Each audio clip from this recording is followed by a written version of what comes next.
Bonsoir à tous, bienvenue dans cette deuxième édition de Chaussons Cosy les gars, et cette semaine on est heureux d'avoir Mathis / Mine, co-créateur de Creator avec moi, streamer, multigaming, anciennement semi-joueur pro. C'est plutôt pas mal résumé je trouve en vrai pour commencer, et je te laisse développer tout ça tranquillement vite fait. Bah ouais, enfin ouais, t'as dit 80%, mais ouais, en gros, ouais, moi c'est Mathis Mine. On va dire que ça fait un peu longtemps que je suis dans le milieu, dans le sens où j'ai commencé la vidéo, j'avais 12 ans. Continué, après j'ai fait un petit chemin sur Overwatch, sur Fortnite du coup, où j'ai passé semi-pro en faisant pas mal de LAN. Et après, j'ai arrêté, j'ai commencé à faire un peu plus de la création de contenu, un peu plus d'événementiel. Ensuite, je me dirigeais vers du commentariat, notamment dans la scène e-sport de Smash. Et après, bah, du coup, ça va faire 2 ans, bientôt 3, que avec Léo, du coup, on a cofondé Creator. Actuellement, je suis plus commentateur et en même temps, là, je suis je suis en alternance en tant qu'animateur e-sport.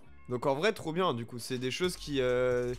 Dans le cas de Creator en plus ça nous aide, c'est un gain d'expérience de fou, et que après en fait tu retranscris en pratique un peu, non? Ouais, c'est ça, en fait, ce qu'on apprend concrètement. On apprend 2 types de choses.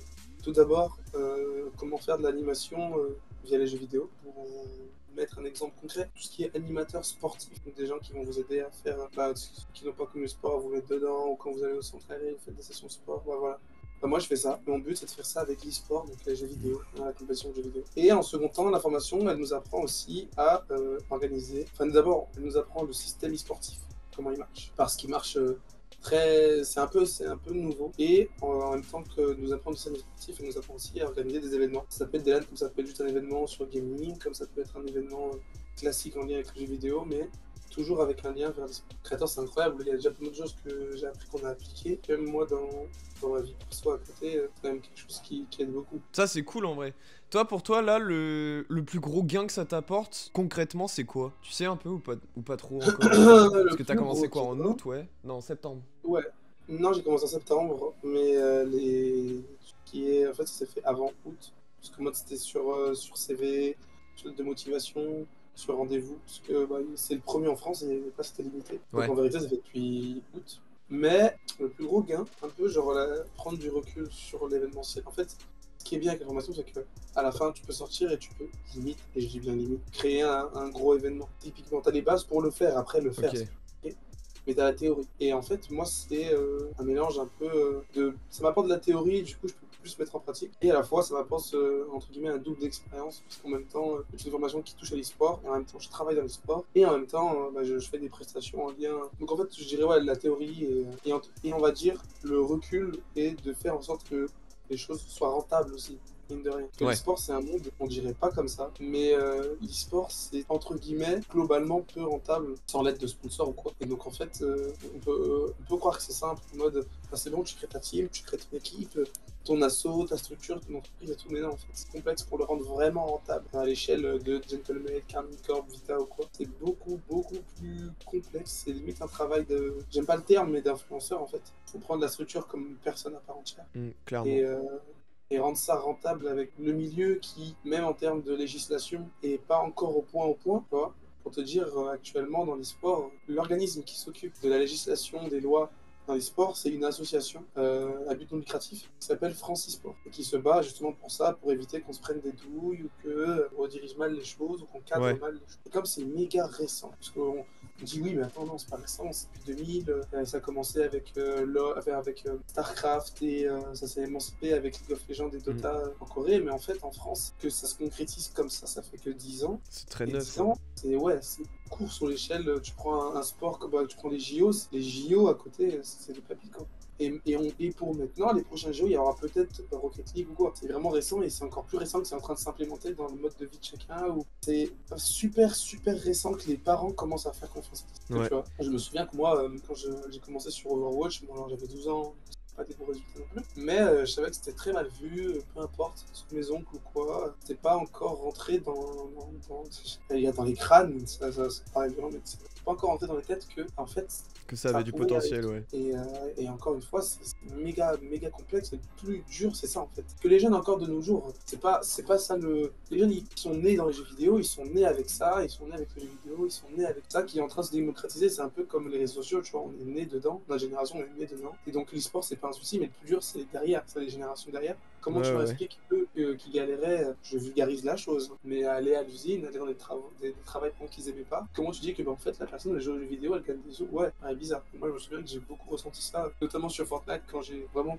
commencé à un peu plus me professionnaliser, à vouloir vraiment être pro. Et bah, là j'ai vraiment eu des gros bâtons, à part Dieu merci, j'ai eu ma mère qui à l'époque, et même encore aujourd'hui, il croyait en moi, il me soutenait à fond et t'es même dans ce truc de c'est inconnu, mais mon fils il va dedans, il a envie, il fonce. Ouais, Trop neuf. ta mère, elle est incroyable là-dessus. Ma mère c'est la goth. Vous vous rendez pas compte, sa mère, c'est un pilier, c'est monstrueux. Vraiment, j'ai jamais vu ça. Franchement, hein. C'est incroyable. Il y a Cory qui a écrit dans le chat, pour certains, c'est pas un vrai métier. Mais c'est vraiment ça, Ouais, c'est dur à assimiler pour certains parce que c'est tout nouveau, quoi. C'est tout ça en nouveau, fait ils c'est. comprennent pas ce que ça implique. Pour eux, c'est juste appuyer sur un bouton et ça part, alors Ouais, que c'est bah, ça. il y a plein de choses derrière, hein. C'est que ce soit d'une personne à l'autre, d'un projet à l'autre, il y a des fois, les projets sont pas rentables, mais ils sont juste hyper intéressants et c'est drivé par la passion uniquement, quoi. Ah oui, non, mais clairement, hein, genre, bah c'est. Bah, tu sais quoi, il n'y a pas meilleur exemple que Smash pour représenter l'e-sport en termes de passion. L'e-sport, ça peut être littéralement sur n'importe quel jeu, sur des compétitions de Tetris, enfin, pour vous dire à quel point c'est vaste. Et Smash, en fait, c'est que des passionnés. En fait, c'est que des associations à but non lucratif qui font des tournois comme créateur à la base d'associations. Et en fait, de base, c'est par passion. Bah, concrètement, Mm. Smash, c'est un bon exemple de l'e-sport pas rentable, sans être méchant ou quoi. Parce que Smash, c'est niche, c'est des smashers qui font des tournois pour les smashers. C'est Ouais, il y a très, que les très. smashers qui sont au courant entre eux, en fait. Non, C'est... tu peux être pas au courant et venir quand même. Ça, c'est factuel. C'est les jeux de combat en général, c'est une communauté très niche. Ouais, mais c'est ça que je Ouais, dis. Enfin, genre, c'est hyper compliqué que tu le découvres par toi-même. ah oui, T'as une perche de tendu à un moment pour y accéder, tu vois. C'est ça que je dis. ah, C'est clairement. extrêmement complexe parce que même là, hein, genre, si on vous parle d'e-sport, à mon avis, la plupart, vous allez voir Valorant, Rocket League, Fortnite dans votre tête. C'est Je doute normal. qu'il y en ait beaucoup qui aient du Smash, par exemple, en tête. Il y a plein de petites branches assez niches comme ça. Mais ouais, du coup, il y a des choses comme ça qui sont pas mal limitées. Et ouais, et en fait, pour finir, entre guillemets, c'est genre méga dur. Là, mon plus gros défi actuellement, c'est vraiment de. Bah là, en vrai, ça va, tu vois. Genre, par exemple, c'est tout bête, mais un truc tout débile, c'est les repas de famille. Où, bon, maintenant, ça va, parce que on va dire qu'il me faut confiance. Et qui maintenant, ils voient surtout, ils voient ce que je fais sur les réseaux, en fait. Ça les a pas mal aidé à C'est plus comprendre. concret. Ouais, ils voient que je bouge, ils voient qu'il y a ci, qu'il se passe ceci, qu'il se passe cela. Et, mais avant, ouais, c'est relou. T'avais les repas de famille. Ouais, putain, Mathis, t'es toujours sur tes jeux, là. Clic, clic, clic, tu vois, des trucs tout cons, hein, mais des petites remarques comme ça. Mhm. Non, mais je vois très bien. Et c'est des trucs comme ça, dont le but, justement, dans les prochaines années, c'est que ça change drastiquement. Tu vois, et que c'est tout le monde qui se dit, bah, l'e-sport, c'est quelque chose. Tu vois. C'est Ouais, toujours ouais, ouais. compliqué. Que les gens ont déjà, ont l'image du gamer insalubre, qui ne se lave pas, qui reste chez lui, qui n'a pas envie de sortir. Alors que, bon, oui, il y en a, mais c'est comme dans toute discipline, il y a forcément des extrêmes. Ouais, ouais, ouais. Les gens ont trop cette image-là, tu vois. En vrai, Un pour ermite. reprendre ce côté-là, Ouais, vraiment, ouais, c'est c'est ça. ça, mais pour reprendre le même côté, c'est un peu comme les LGBT, tu vois. Où pas par réflexe, mais on va dire, on a beaucoup associé ça à cheveux bleus, à personne méca extravertie.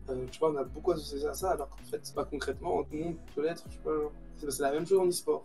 T'associes ça à une image, alors qu'en fait, c'est tellement plus gros, tellement plus gratifiant aussi. Moi, je vous conseille vraiment, si un jour vous pouvez, juste être bénévole dans un tournoi. Je vous jure, vous allez sourire. En vrai de vrai. Je pense qu'il y a un truc qui a pas aidé avec ça, c'est que quand ça a commencé, les personnes qui ont reçu les spotlights, elles non plus réalisaient pas ce que ça impliquait parce que c'était nouveau. Donc, Bah, tu oui, vois, les non, conneries qu'on a pu voir je suis sur d'accord. internet et tout, il y a des Oui. choses où, comme c'est nouveau, tu peux pas savoir non plus les conséquences qu'il y a derrière, ou enfin, il y avait pas beaucoup de compétition non plus à l'époque, et du coup, bah, le peu de choses qui pouvaient être mises en avant, c'était visible de tous, du coup, et c'était moins varié, moins divers, et du coup, et les premières images sont celles qui collent en général, c'est celles qui Ouais, restent le plus, tu vois. en Je vrai, pense que je ça, suis là-dessus, d'accord ça a avec pas aidé. Je suis d'accord et pas d'accord avec cet argument. En fait, je suis d'accord dans le sens où, forcément, les premiers, c'est un peu comment dire, qui vont être les souffres-douleurs, forcément, parce que Mm. t'es premier de quelque chose qui, tu ne sais même pas que ça va percer. Tu vois, si tu veux, c'est comme un entrepreneur qui crée une entreprise.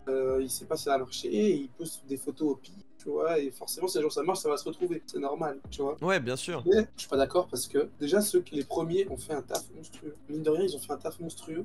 Sachant que les premiers c'est les Coréens et que les Coréens, déjà à l'époque 2006-2007 où League of Legends prenait d'assaut tout le reste du monde, t'avais déjà comment ça s'appelle? Des groupes de K-pop qui dansaient pour les avant-premières des finales, par exemple, d'un tournoi coréen, tu vois.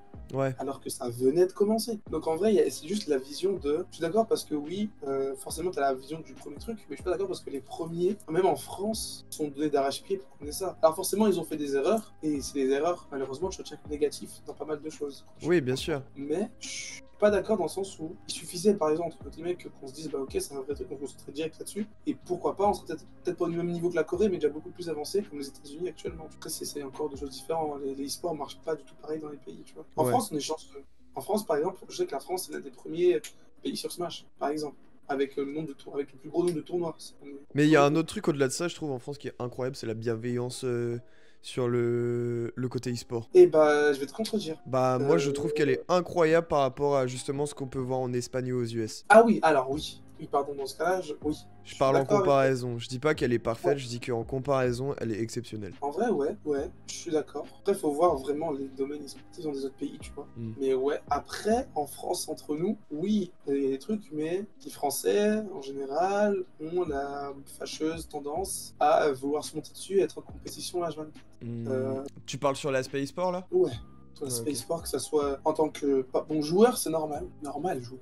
T'es payé pour performer. Au bout d'un moment, Ouais, il bien va sûr, falloir que tu performes. ton but c'est d'être prums et puis c'est tout, point Voilà, barre. point barre. Mais par contre, par exemple, dans le domaine du commentariat, par exemple, moi je sais que c'est un domaine de requin, hein. En fait, quand tu prends, dans tous les cas, perpétuellement, c'est un domaine de requin. Tu prends des grosses Oui. orgas de tournois, forcément, ça va vouloir faire le meilleur tournoi. Mais oui, par contre, on se communique beaucoup là-dessus. Ça, oui, on communique beaucoup entre nous. Enfin, en tout cas, je prends l'exemple de Smash, parce que pour le moment, c'est le seul que j'ai. Mais oui, il y a beaucoup de communication, il y a beaucoup d'aide, de gens qui sont bienveillants. Même par exemple, on a pu avoir l'exemple à l'Art of Creator, Mm. où bah, concrètement, on a eu de l'aide de pas mal de grosses têtes, parce que pour être honnête, l'Art of Creator, on a fait pas mal d'erreurs. Art of Creator a été entre guillemets une réussite, mais la conception, pardon, on a fait pas mal d'erreurs là-dedans. Et heureusement qu'on s'est fait aider par les autres. Mais Smash c'est le meilleur pour commencer. Après dans les autres je sais pas trop parce que en fait Smash c'est ouvert. Tout le monde qui a une salle et des Switch et même des écrans peut faire un tournoi.